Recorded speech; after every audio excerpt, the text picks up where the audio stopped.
welcome and thank you for joining us to really celebrate the completion of the Acton Water District's first PFAS treatment improvement here at the North Acton Water Treatment Plant.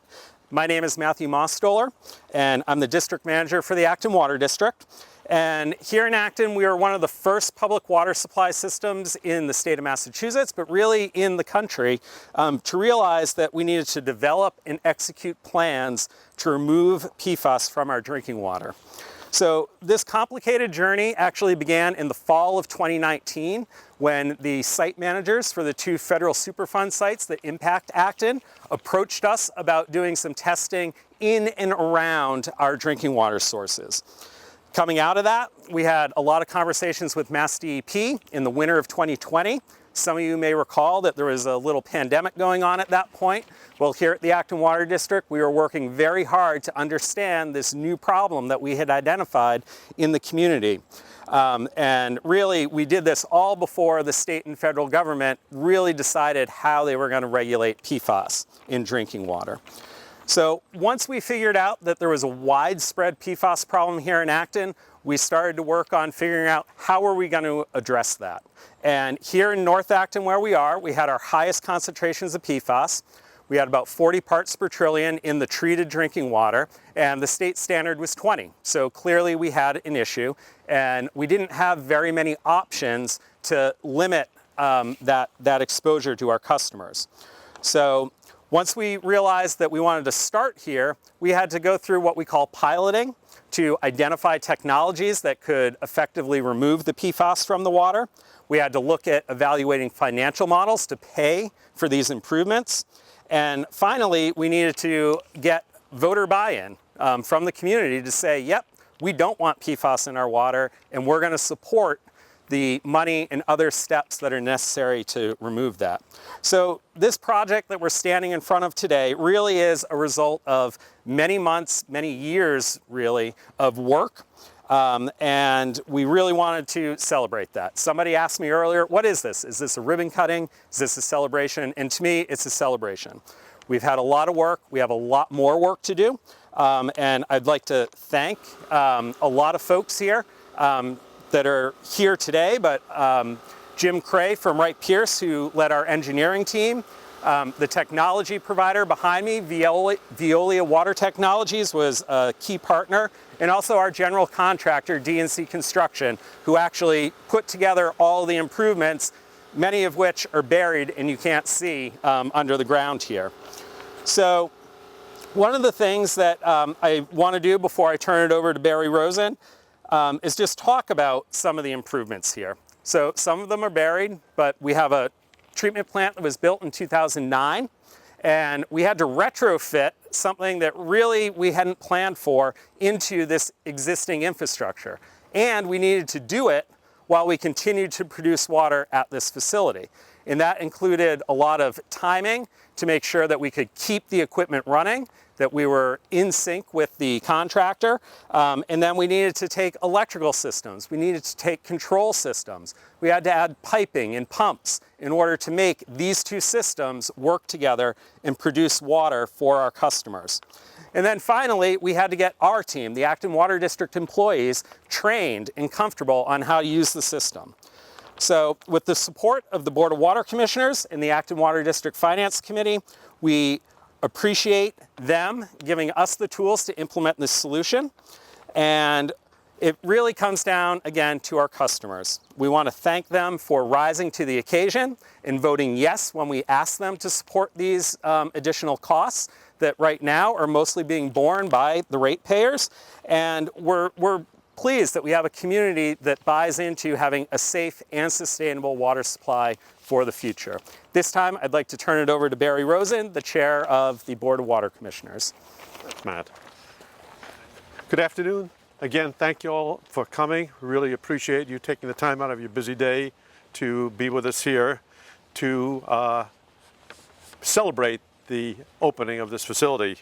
My name is Barry Rosen. I'm the chair of the board of the Acton Water Commissioners.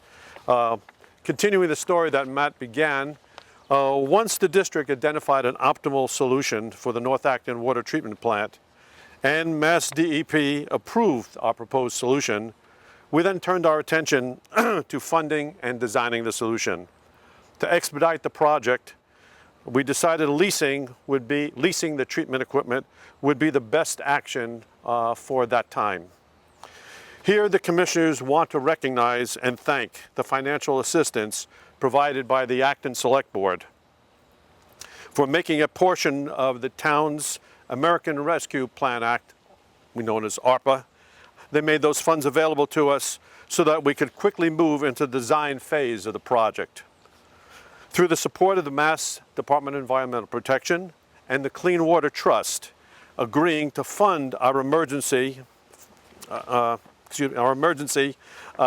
allowed us to fund an emergency loan for the permanent improvements. The district was able to obtain a loan with an interest rate of 0% and 30% principal forgiveness on that loan.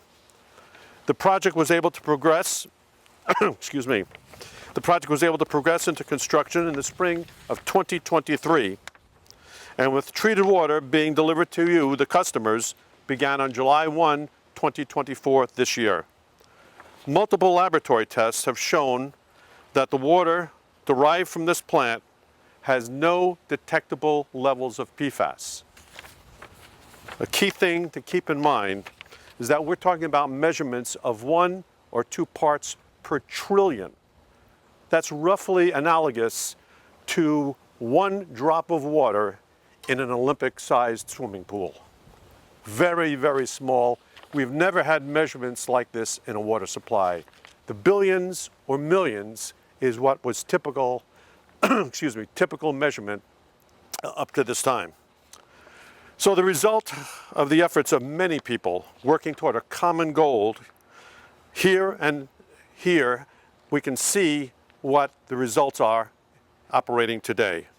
I would like to personally thank the staff of the district for managing the project and working diligently to where we are today.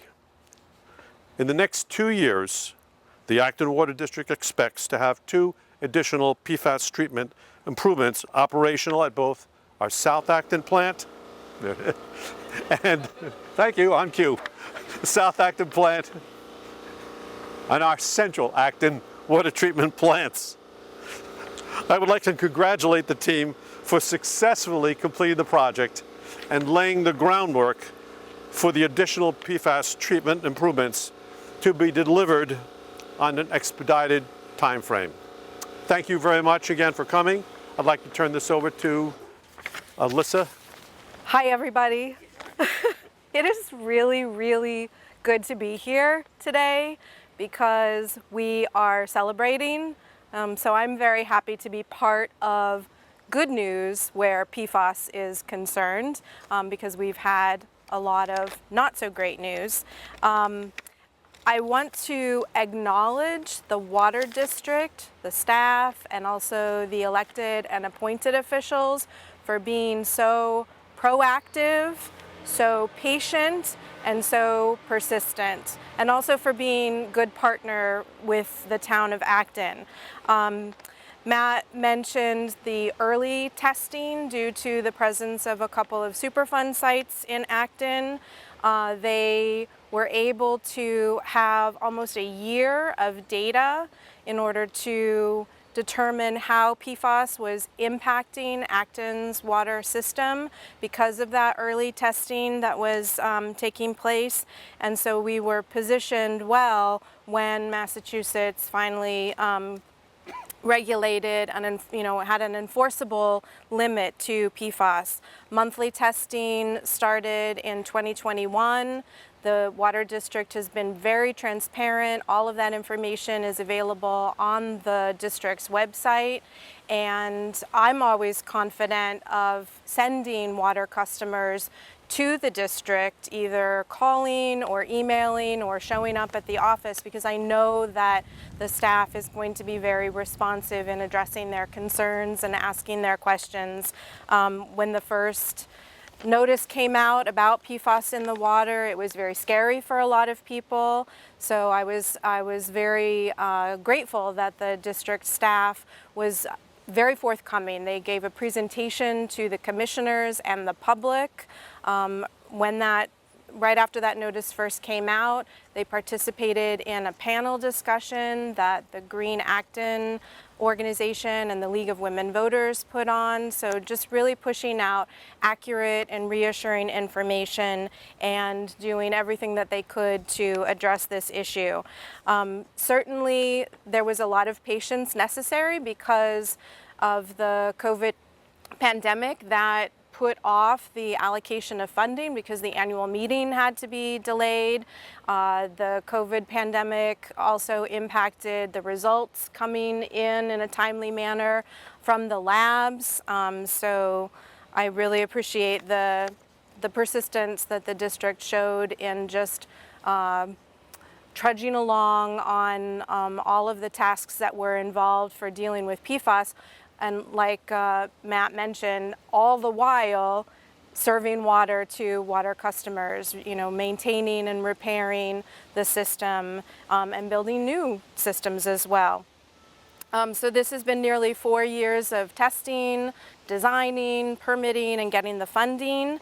The Water District also joined a class action lawsuit, a multi-district litigation, and so that will position Acton to hopefully start receiving funds from those class action suits. And I think I read that those might be coming out even as soon as next month, certainly over many, many years, and we don't know how much we're getting, but I really appreciate the fact that they stepped up to join that class action effort.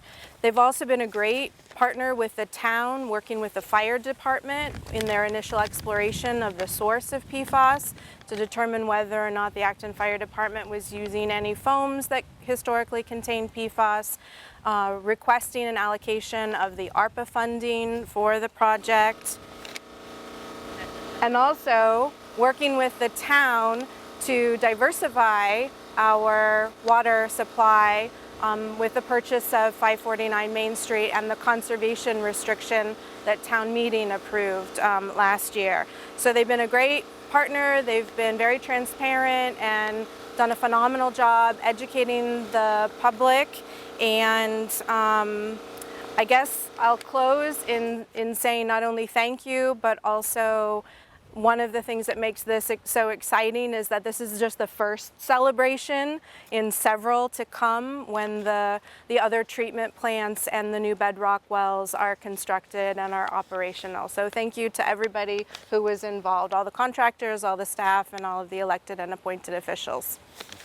So the improvements before us today represent an important step in fulfilling our mission of protecting public health, providing for public safety, supporting economic development, and most importantly, providing a good quality of life for the people that live, work, and are educated here in Acton. And at this time, I'd like to ask you all to join me in raising a glass of our newly treated water and just toasting the completion of this important water supply improvement project for the community.